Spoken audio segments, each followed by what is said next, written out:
यह कहानी है एक अत्यंत सरल और भोले सन्यासी को अपने धर्म, कर्म और न्याय पर अटूट विश्वास था, परंतु एक चतुर व्यापारी ने धर्म के नाम पर ऐसे नैतिक और मायावी जाल बुने कि अंत में जो सत्य और पुण्य प्रतीत हो रहा था वही सबसे बड़ा छल साबित हुआ। सुंदर नगर नामक एक समृद्ध कस्बे में भोर की किरणें अभी पूरी तरह फूटी भी नहीं थीं, लेकिन कस्बे की पगडंडियों पर हल्की चहल पहल आरंभ हो चुकी थी।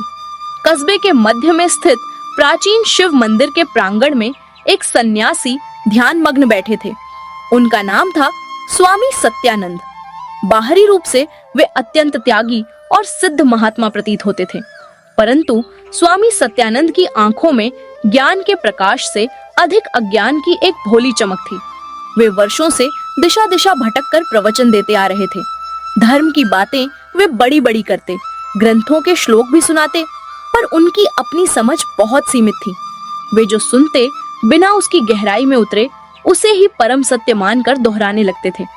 उसी सुंदर नगर में एक व्यापारी रहता था, सेठ करमचंद।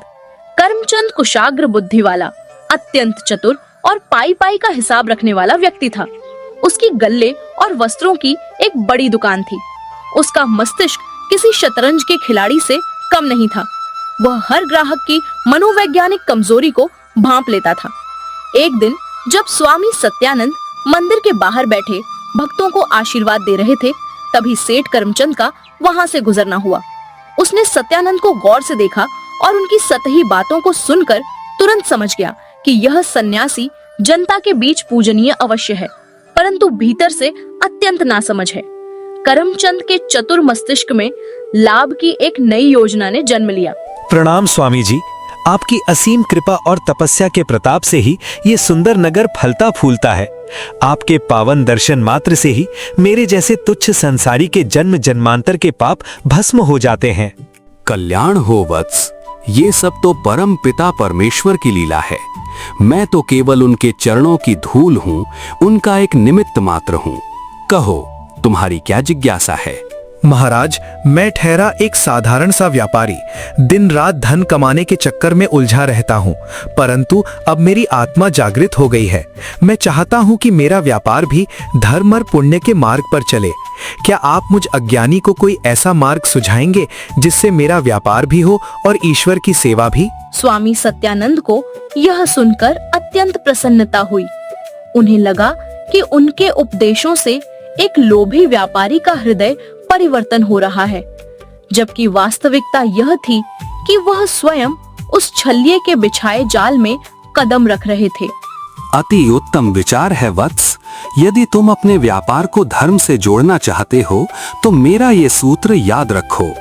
हर कार्य का आरंभ प्रभु के नाम से करो और जो भी लाभ तुम्हें प्राप्त हो उसका एक निश्चित भाग मंदिर और गरीबों के लिए दान में निकालो। यही सच्चा धर्म है। जैसी आपकी आज्ञा महाराज। आपके कहे एक एक शब्द मेरे लिए पत्थर की लकीर है।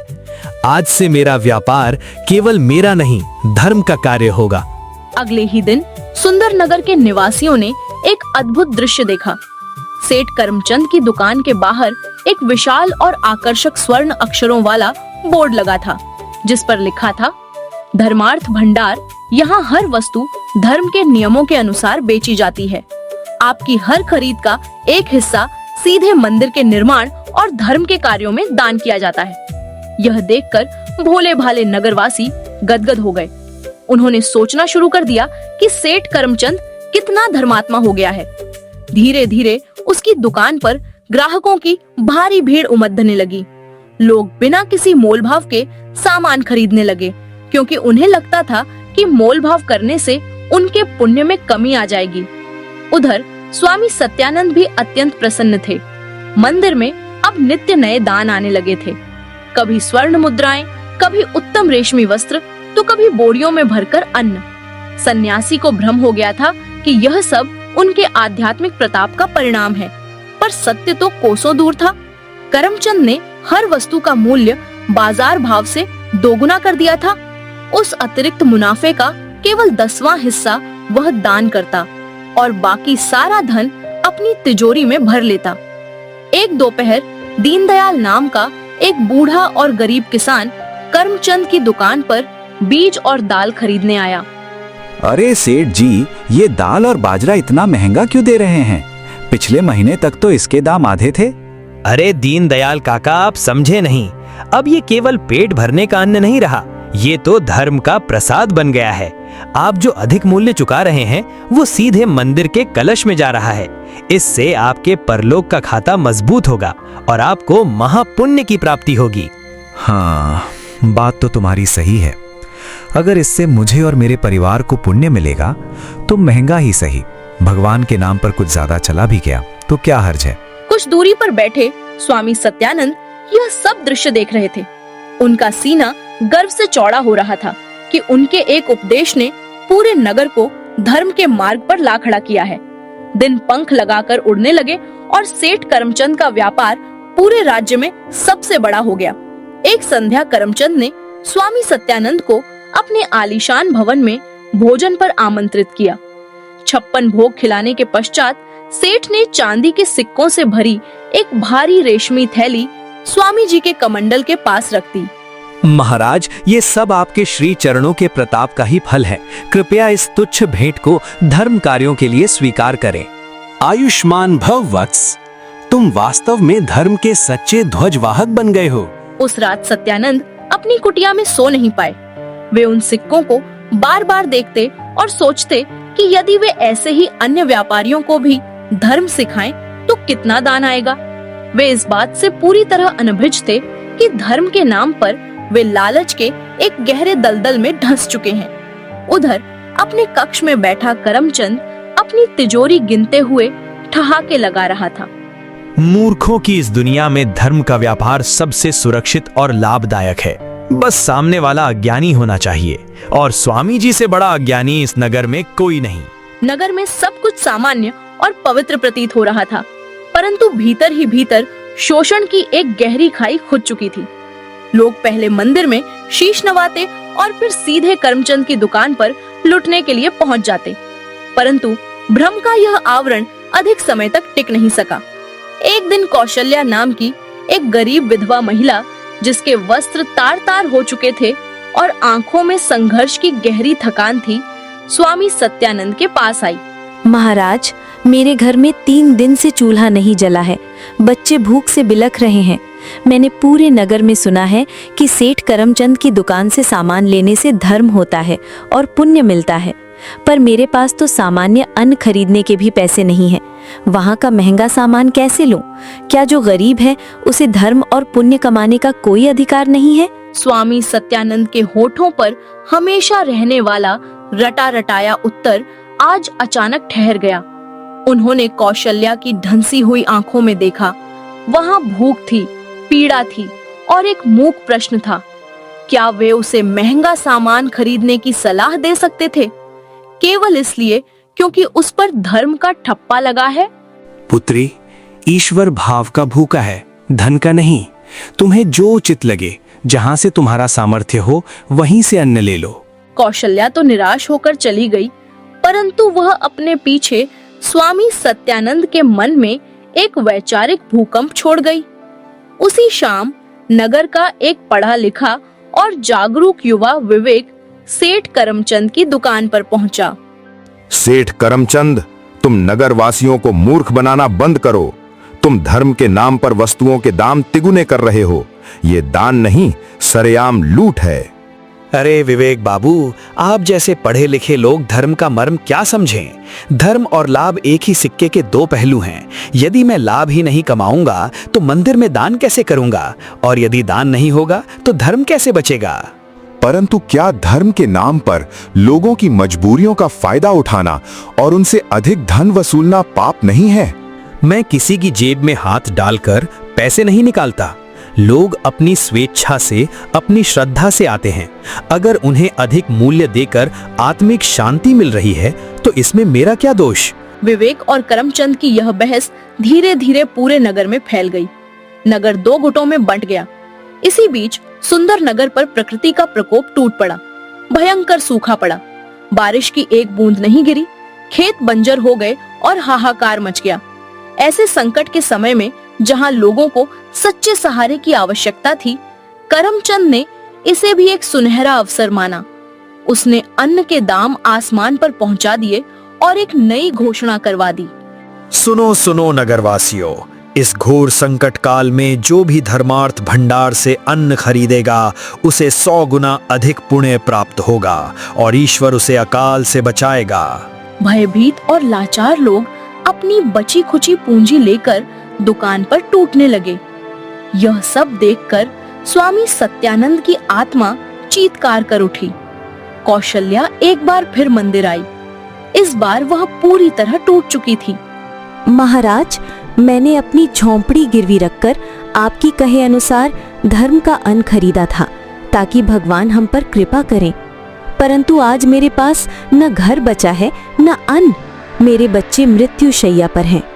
क्या यही आपका धर्म है? यह प्रश्न सत्यानंद के हृदय के पार हो गया। उनकी आंखों से अज्ञान की पट्टी हमेशा के लिए खुल गई। उन्हें एहसास हुआ कि उनके अंधविश्वास और बिना सोचे समझे दिए गए उपदेशों ने एक दानव को जन्म दे दिया है। उसी रात उन्होंने करमचंद को मंदिर के एकांत में बुलवाया। करमचंद, हमने जो किया वो घोर पाप है। हम लोगों की भय और अज्ञान का शोषण कर रहे हैं। ये धर्म नहीं, ये दूसरों की चिताओं पर सेकी जा रही रोटियां हैं। महाराज, आप बेवजह भावुक हो रहे हैं। ये संसार स्वार्थ से चलता है। देखिए आपका मान सम्मान कितना बढ़ गया है। मंदिर स्वर्ण से भर गया है। और मैंने क्या गलत कहा? ये सब उनकी श्रद्धा है। और महाराज, श्रद्धा में तर्क नहीं होता। परंतु श्रद्धा में अंधपन भी नहीं होना चाहिए।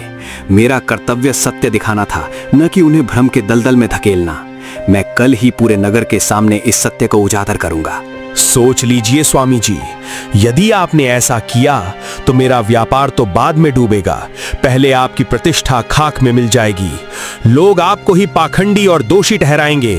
क्या आप ये कलंक सह पाएंगे? यह एक भयानक मानसिक युद्ध था, प्रतिष्ठा और सत्य के बीच की लड़ाई।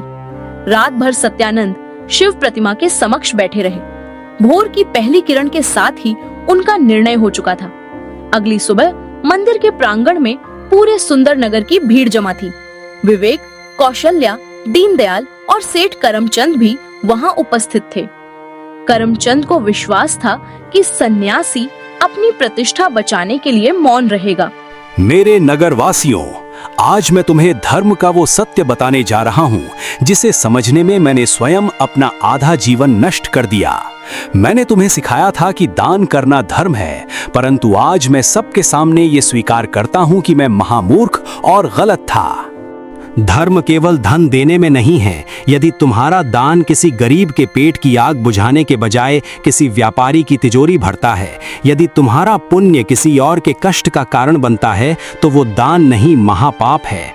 मैंने तुम्हारी निश्चल श्रद्धा को गलत दिशा दी। मैं अपराधी हूं तुम्हारा। और तुम करमचंद, तुमने अपनी कुशाग्र बुद्धि का उपयोग समाज के कल्याण के लिए नहीं, बल्कि उनकी मजबूरी का व्यापार करने के लिए किया। तुमने धर्म को अपने लोभ का मुखौटा बना लिया। महाराज सत्य कह रहे हैं, हम सब छले गए हैं। भीड़ का आक्रोश बढ़ने लगा। सेठ करमचंद ने चारों ओर देखा। जिन लोगों की आंखों में कल तक उसके लिए सम्मान था, आज वहां ज्वाला धधक रही थी। वह समझ गया कि अब उसकी चतुरता काम नहीं आएगी। उसका अहंकार टूट चुका था। मुझे क्षमा कर दे, मुझे क्षमा कर दे स्वामी जी। लोभ ने मेरी आंखों पर पट्टी बांध दी थी।